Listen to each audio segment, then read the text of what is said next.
En los años 30, la aviación comercial todavía estaba en su infancia. Volar era extremadamente caro e inaccesible para el público en general. A todo esto, la seguridad no estaba del todo garantizada. Había muchos fenómenos, ya sean físicos, mecánicos o meteorológicos, que no se entendían en aquel entonces. Por desgracia, los accidentes aéreos eran comunes. Aquellos que tenían el capital y valentía para volar, en muchas ocasiones se topaban con un viaje desagradable. Los aviones de la época, como el Ford Trimotor, el Junkers 52 o el Boeing 247, podían volar a altitudes de entre 5.000 y 10.000 pies. A estas bajas altitudes suele haber bastante turbulencia y la meteorología adversa era inevitable. La única forma de evitar tormentas era rodearlas, atravesarlas o volar por encima. La solución más obvia a este problema era volar por encima del clima. Se ahorraría tiempo de vuelo y los pasajeros tendrían un vuelo sereno. Pero había un problema. A medida que se asciende, la presión baja. En esencia, hay menos oxígeno en el aire. A partir de los 10.000 pies o 3.000 metros se empiezan a percibir los síntomas de la hipoxia: náuseas, mareos, dolor de cabeza e incluso euforia. De seguir ascendiendo, todos a bordo perderían la conciencia y eventualmente morirían. Por eso, los aviones de aquellos años, que no estaban presurizados, no solían volar a más de 10.000 pies y como consecuencia, el viaje era movido e incómodo. En 1935, el fabricante estadounidense Douglas lanzó el mítico DC-3, el cual no necesita una introducción. La aeronave fue un éxito en ventas e indudablemente una de las más influyentes y longevas de la historia. Al día de hoy, todavía encontraremos ejemplares volando.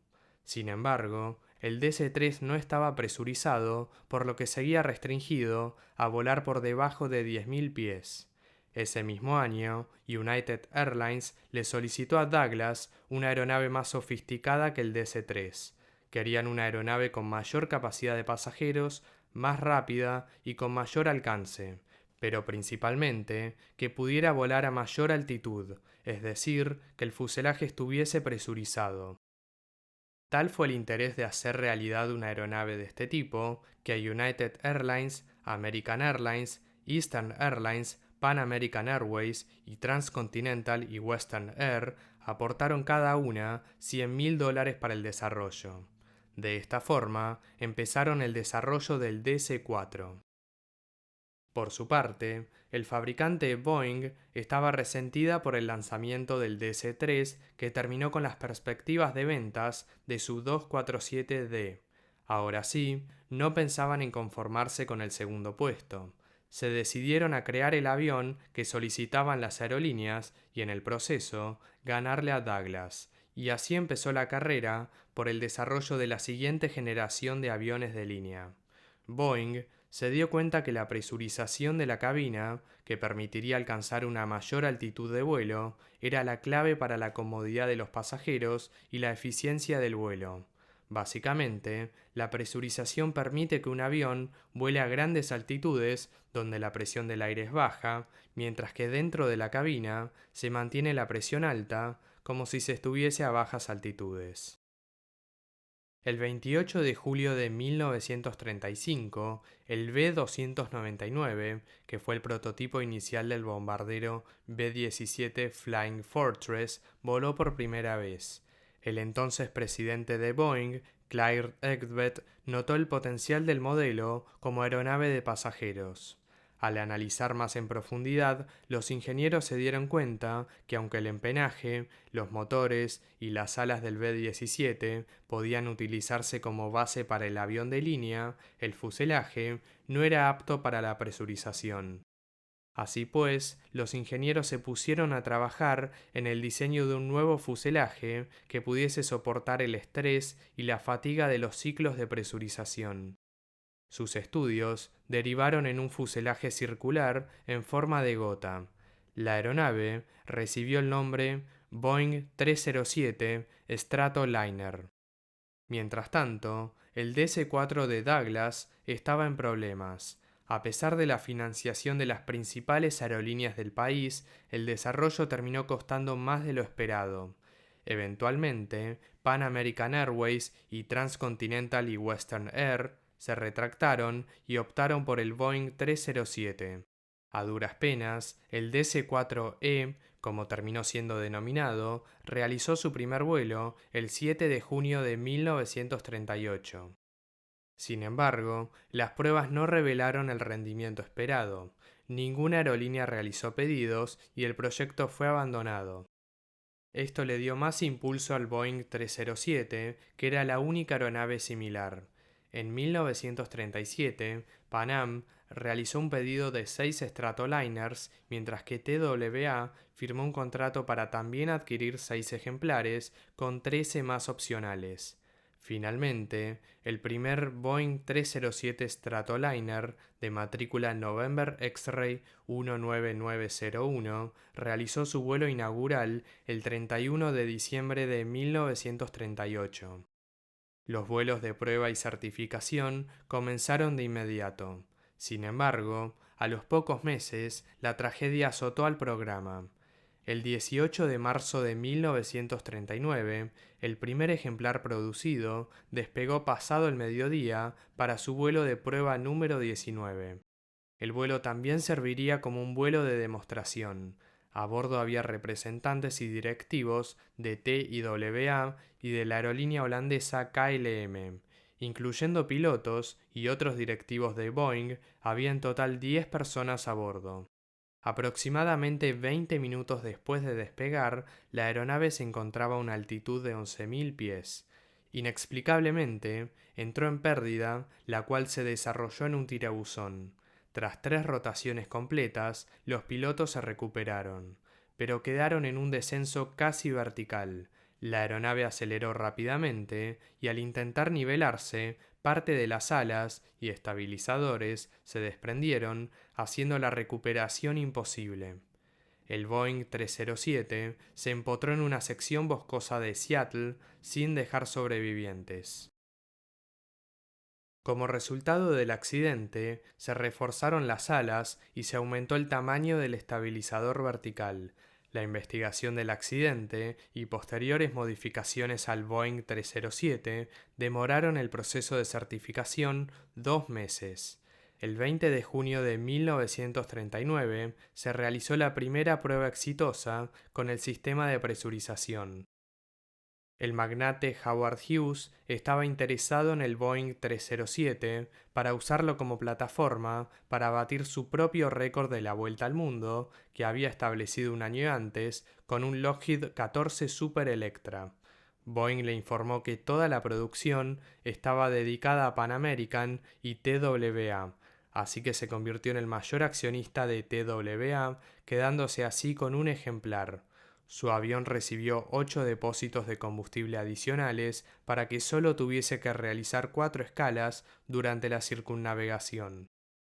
Sin embargo, el 1 de septiembre de 1939, los nazis invadieron Polonia, dando comienzo a la Segunda Guerra Mundial, frustrando así los planes de Hughes.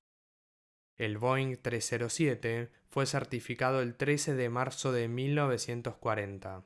Pan American realizó el primer vuelo comercial el 4 de julio de 1940. Su flota operaba rutas principalmente a América del Sur. TWA realizó su primer vuelo con el Stratoliner el 8 de julio de 1940. La aerolínea utilizó la aeronave para vuelos transcontinentales. Su principal ruta era Los Ángeles a Nueva York, con 3 escalas intermedias. La ruta era cubierta en un tiempo récord de 12 horas. Ahora veamos de qué aeronave estamos hablando. El Boeing 307 era un avión de ala baja con 4 motores. Tenía una longitud de 22,6 metros, 32,6 metros de punta a punta de ala y una altura de 6,3 metros. Cada ejemplar tenía un precio de $350.000 de la época, el triple que un DC-3. El fuselaje estaba hecho completamente de metal. El tren de aterrizaje era del tipo convencional y extremadamente resistente. era capaz de soportar aterrizajes de hasta 800 pies por minuto. El tren principal se retraía parcialmente, como en el DC-3, mientras que la rueda de cola se retraía por completo. El 307 tenía una capacidad de combustible de 6.400 litros distribuidos en 6 tanques, lo que le daba un alcance de 1.520 millas náuticas o 2.820 kilómetros. El peso máximo de despegue del 307 era de 20 toneladas. La planta motriz consistía de 4 motores radiales Wright Cyclone GR1820, cada uno con 1.100 caballos y con sobrealimentador para un rendimiento óptimo a grandes altitudes. Con esta potencia, el Boeing 307 era capaz de mantener la altitud con tan solo 2 motores operativos, una cualidad extremadamente rara. La velocidad crucero del 307 rondaba las 220 millas por hora o 355 kilómetros por hora, una cifra bastante alta para la época. Más impresionante aún era su altitud de crucero. Como mencionamos antes, Boeing llamó la aeronave Stratoliner, haciendo referencia a su capacidad de alcanzar una gran altitud. En realidad, su techo de servicio no llegaba a la estratosfera, pero podía volar cómodamente a una altitud de 20.000 pies o 6.100 metros. Esta capacidad no tenía precedentes y Boeing quería que el mundo lo supiera. Para poder mantener cómodos a los pasajeros a estas altitudes hostiles, el Boeing 307 contaba con un sistema de presurización, el primero de su clase. A 20.000 pies, en el interior, se mantenía una altitud de cabina de 10.000 pies, un nivel tolerable para el cuerpo humano. Por si fuera poco, a estas altitudes, el 307 podía sobrevolar la mayoría de las condiciones adversas, ahorrando tiempo y malas experiencias a los pasajeros. Debido a la complejidad de la aeronave, 2 pilotos no eran suficientes para operar el avión, por lo que el Boeing 307 se convirtió en la primera aeronave terrestre en contar con un ingeniero de vuelo. Pan Am solía operarlos con un navegante en vuelos nocturnos o en condiciones IFR. Además, había 2 tripulantes de cabina para velar por la seguridad y confort de los pasajeros. El fuselaje, en forma de gota o dirigible, tenía 3,5 metros de ancho, lo que brindaba mucho lugar en su interior. El 307 tenía capacidad para 33 pasajeros. El interior consistía de una disposición de 4 compartimentos en el lado derecho. Cada uno contaba con 6 amplios asientos que podían modificarse para servir como camas en vuelos nocturnos. Un pasillo separaba los compartimentos de una columna de 9 asientos en el lado izquierdo. Estos asientos eran completamente reclinables. Para vuelos nocturnos, la capacidad disminuía a 25 pasajeros si se decidía disponer de camas. La aeronave también contaba con 2 baños. El 7 de diciembre de 1941, la base naval de Pearl Harbor, en Hawái, fue sorpresivamente atacada por la Armada Imperial japonesa. Ese mismo día, Estados Unidos entró a la Segunda Guerra Mundial. El conflicto ahora sí era verdaderamente mundial. La cantidad de vuelos comerciales, tanto dentro del país como internacionales, bajó severamente. Esto afectó a aeronaves de gran porte y alcance, como el Boeing 307. Es más, la producción del Stratoliner también se vio detenida en seco, llegándose a entregar 3 ejemplares para Pan Am, 5 para TWA y 1 para Howard Hughes. Estados Unidos necesitaba cualquier aeronave disponible para el conflicto. Los Stratoliner no fueron la excepción. Los 5 aviones de TWA fueron destinados al servicio militar.